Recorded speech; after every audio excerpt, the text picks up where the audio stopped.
right, Dwayne, what are we looking at here? This is steel framing. Yeah, this is all steel framing. We 100% don't. steel. Yeah, we don't personally do steel framing in my business, but a lot of volume builders in Australia use steel framing. So what's up with the blue coating on the steel, do you think? That's just a protective coating to stop it rusting and all that sort of thing. It's kind of like a galvanized coat, huh? Yeah.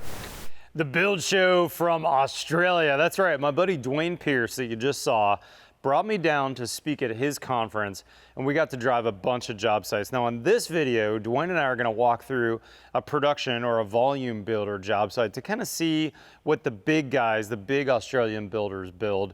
But stay tuned for a future video. We're actually gonna walk some custom homes as well. With that being said, build show, how do they build in Australia? Let's get going.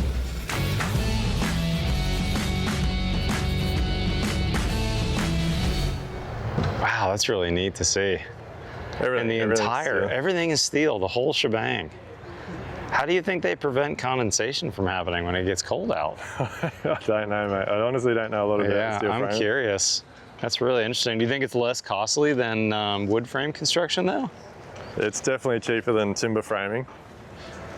It's got to be less, right? Yeah, that's why a lot of the volume builders use it, because it's so much cheaper. What do you think it is? 20% less, 30% less? Do you have any idea? From what I've been told, it's about 20 to 30% cheaper. It's like, it feels like a pretty thick gauge steel though. That's not a light gauge steel like we'd see with commercial infill framing. This is definitely a heavier gauge. And it's interesting to see, like, they've got some cross bracing like right here for shear, Dwayne. So we'll still have bracing put on it. There'll be some bracing sheets that'll have to be fixed to the steel framework. Okay, so you still think there's more bracing to come here? Yeah, but see, they don't have, like, your heads over your windows are just all made out of the same framework. Yeah, check it out right there. So that header is just the same material that's just been kind of turned into a header with some kind of like a little mini truss. And you think the roof trusses came like that, or did they make those roof trusses on site? They'll come prefabricated, and then the walls. So there might be some around, yeah, over here. So there's a pack of trusses there on the ground. Okay, so this job site over here has a pack of trusses on it. So yeah, it'll come in a pack like that and then get spread out. Wow, that's wild. And put up.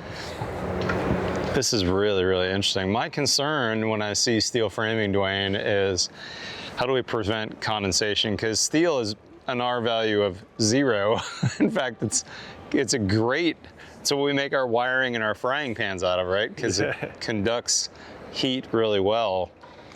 So a building like this needs a full amount of exterior insulation to make sure that condensation doesn't happen on the inside of the steel, which can lead to rust, which can lead to mold and other problems. Really fascinating to see. I wonder if someone's tackled some of those engineering problems. And here we walk down to this one under construction, and this one has a roof on it already. And I don't know if there's insulation going in here or not. That's fascinating. What do you think the red sheet is that we're seeing there? That's your cordon. That's your termite protection. Oh, it's termite protection. Yeah, okay. So even though they're steel frame, they still got to have termite protection on them. And there's all your internal moldings, architrave skirtings, they'll still be timber. Gotcha. And how do you think they'll insulate that roof line on this house? They should have so it should have a full backed blanket underneath. I'll see you at Australia Court. I want to see this roof line while we're here. It's pretty fascinating to see. Oh yeah, so they've got the insulation in already right here. You can see it. Here you go. So they've got like a blanket of insulation in between the steel framing and the roof. Not much, and it looks to be fiberglass. That's pretty neat. There's a full black blanket, and then on top of it, it's got a wool insulation. Yeah. Wow, this is very different. Oh, interesting. Thanks for the tour, mate. Very cool. All right, y'all, so we saw the roof insulation. The walls are gonna get this foil-backed paper on them, which is kind of gonna act like a house wrap, I guess. And so this is what's on top of the steel framing. And then my guess is there's gonna be insulation on the inside frame. But wow, this is gonna not be super energy efficient, I would not say. That's fascinating. How interesting, Dwayne. This is really wild to see. Very interesting. All right, well, I have some concerns, Dwayne. But it definitely is going to be less costly. That's wild. How interesting. All right, y'all, we better keep going, but this is definitely the it's definitely the future, it looks like, of mass-produced houses in Australia. Fascinating. Okay, y'all, so as Dwayne and I were leaving, in that same subdivision, a different part, I met this random builder, Yuri, super nice guy, who was like, hey, can I show you around? So we're gonna get a quick tour of Yuri, who tends to build with wood frame construction, and he's got some really interesting practices that I'd never really seen before in some instances. So let's go check out CJ Homes with Yuri, the owner. All right, y'all, Yuri from CJ Homes is giving me a quick tour. Check this out. We got a slab on grade. And Yuri, you guys are all panelized here, huh? Yeah, but we call them pre-nail frames. So they get made in a factory and then they get brought out on site with the trucks and stuff. That's wild. Same as, that's all your wall framing's already done. And why am I seeing some walls that appear to be what we would call in the States a 2x4 and some a 2x3? What Well, the wall usually the thicknesses? 90 mil is on the outside walls, or load-bearing walls, as we call them. And then the 70 mils, like the non-structural walls. Non-structural walls are getting thinner. Oh, that makes sense, yeah. So as you can notice, that bottom pack's all 90 mil, which is all external walls, load-bearing walls. So. And what's the plastic doing that I'm seeing here? All right, so. Is this a termite detail? Yeah, this is a product called Home Guard, which we use, which we've got to put on all our houses. And it stops the termites from coming in. Huh. Yeah. So you're ram setting that down first, and then you'll put the bottom plate down. Then the bottom plate on top of that, yeah. Got it. Oh, that's fascinating. And then that gets tucked into brickwork. So when the brickwork goes up. So this has a brick lug on the outside. So when the brickwork goes on the outside, then that gets pulled down and it comes into the brickwork. So like that. Got it. Makes a lot of sense, yeah. So it just stops the termites from coming in. It repels the termites from coming in. Yeah. Now, what's the foam that I'm seeing, Yuri, that you have here? Is there foam underneath our feet here? Now, the foam actually goes inside the concrete. It's called a waffle pod. Huh. Now, they like you look at the box there, they run 1200 mil grids. Okay. So that'll be 4 foot for you guys in America. Now, like, we got grids of them running through here, like in each direction. And in between the grids, we got the wide 12 bars. I don't know what like Rio bars. Yeah. Running through it in the bottom. And then on the outside, we've got we call them footing, like a trench mesh, which runs around the externals of the house. Got it. And then it all forms in. Then we just fill it up with concrete. Gotcha. So basically you got like 400 mil ribs running through the whole slab, this way and that way, every 1200. Got it. And so when you pour the concrete, those knockouts are below, right? Yeah, they're below, so the concrete goes on there. Got it. So basically, if you can imagine this, you got the Rio bar running here, and the next pod's sitting here. So you got these concrete ribs running all the way through the whole house. Yeah, that makes sense. Slab. So that's keeping you from using more concrete than you need. Yeah, and it makes it stronger. How do you not make them float when you're pouring the concrete? How do they stay? The Rio bar sits on top of it too. Oh, okay. So we've got like a bar on top. We've got chairs that go on top of here. Gotcha. And then you've got the big mesh that goes over the top of it. Okay, so they're weighted down. Yeah. Got it. Yeah.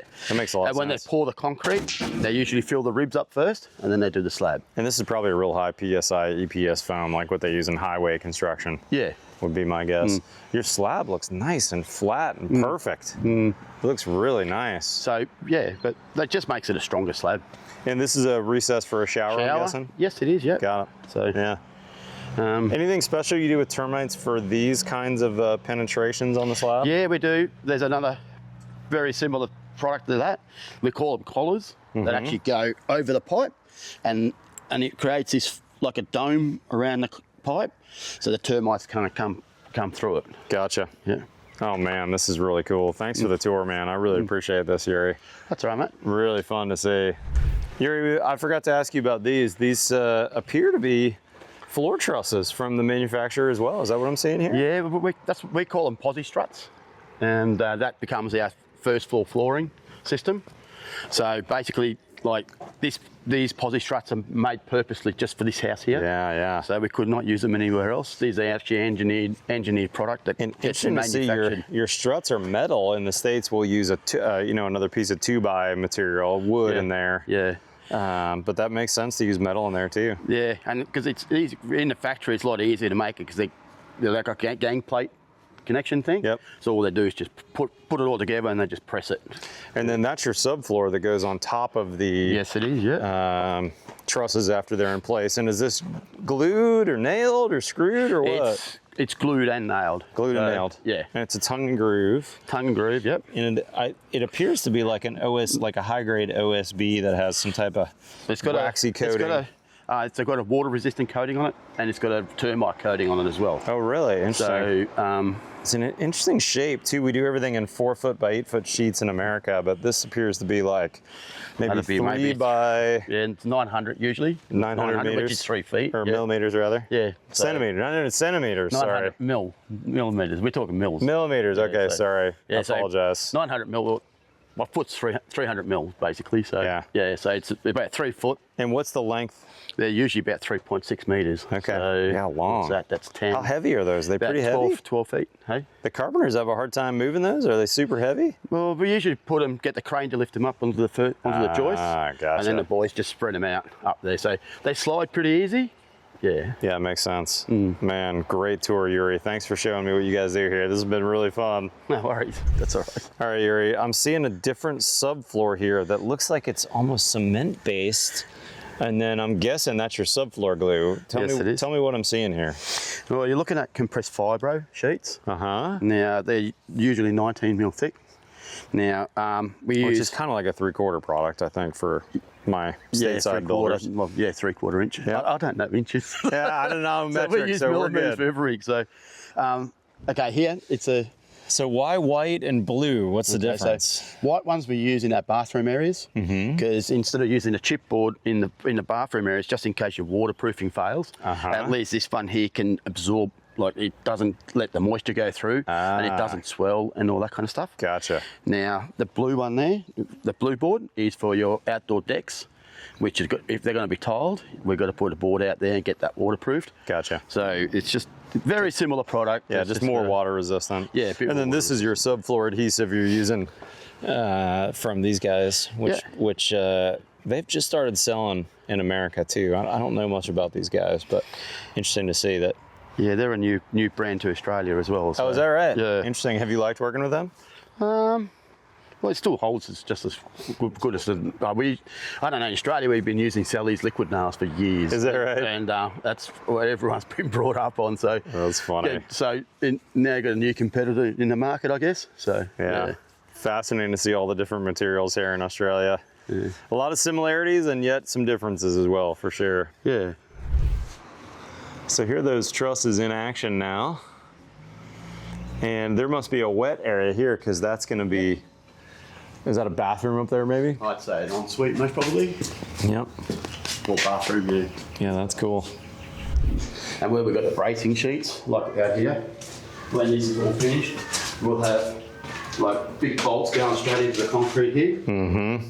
And then we've got rods that go straight through. Right, and go all the way up and tie it down. Yeah, that ties the whole thing down. Yeah, that's cool. Yeah. That's very cool.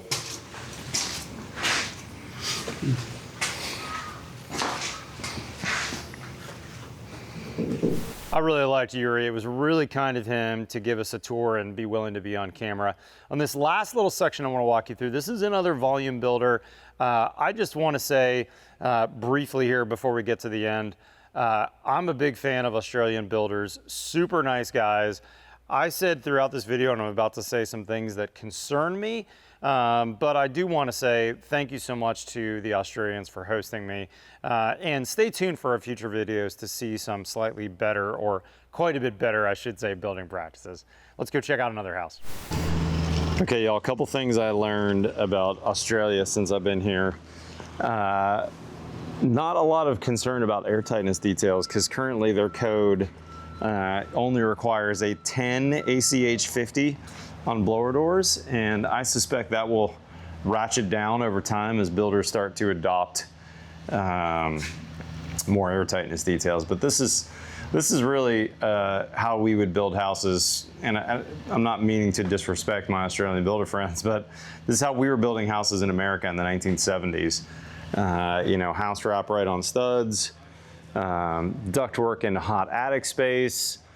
This is just getting bats in the ceiling and then some bats in the walls.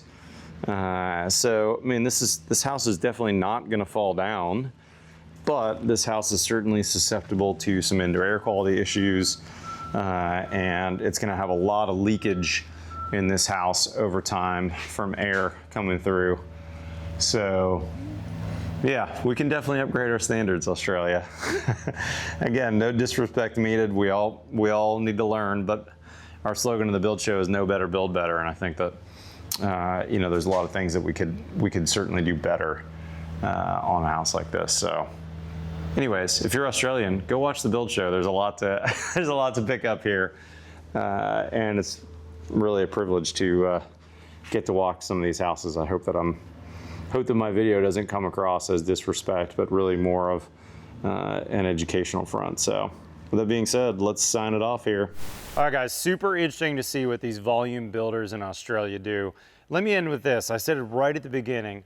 When I see steel framing, and especially without exterior insulation, I'm worried initially about condensation forming. So I took a quick look at the climate. You know, this is a pretty, where Brisbane is in the world, pretty temperate. You know, the warmest month is January, where it really doesn't get much hotter than about 85, 86 Fahrenheit. That's about 30 Celsius. Overnight lows are like 70 degrees Fahrenheit.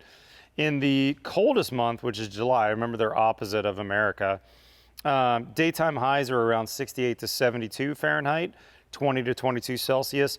Nighttime lows about 50 to 52 Fahrenheit, 10 to 11 Celsius. It's a pretty mild climate.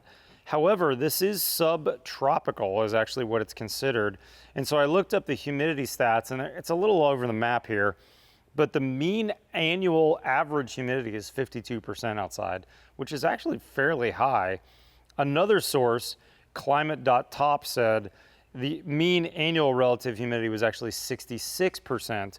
So then I went into ChatGPT and said, hey, what are the kind of average humidities in the winter and summer?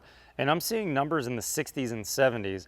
And that's what really concerns me. If we have some air tightness details that are lacking and air that's humid can get in, it's going to find potentially a cold condensing surface. You know, just quick for instance here, if you enter into your phone, what's the dew point if it's 29 degrees Celsius outside and 65% relative humidity? That could be a pretty average summertime day in Brisbane. Well, if you're air conditioning your house, any surface that's 71 degrees could have condensation forming on it. So if that air leaking in from the outside that's kind of hot and humid hits a stud, a metal stud that's 71 degrees, we could see condensation form on that and all the other bad things that happen with that. So those steel studs are going to be really resilient to flooding and to termites, which are big deals. But they may have condensation issues, and that can be a real problem, especially when we've got paper-based drywall type products in the house. Anyways, super fun to go to Australia. Stay tuned for my future videos where I get to walk some of Dwayne's job sites. I picked up some really interesting things, but super fun to get there. And again, no disrespect to my Australian builder friends. I actually met some amazing custom builders at Dwayne's event. You'll see more about that in future videos. Hit that subscribe button. We've got new content here every Tuesday and every Friday. Follow me on Facebook or Instagram. Otherwise, we'll see you next time on The Build Show.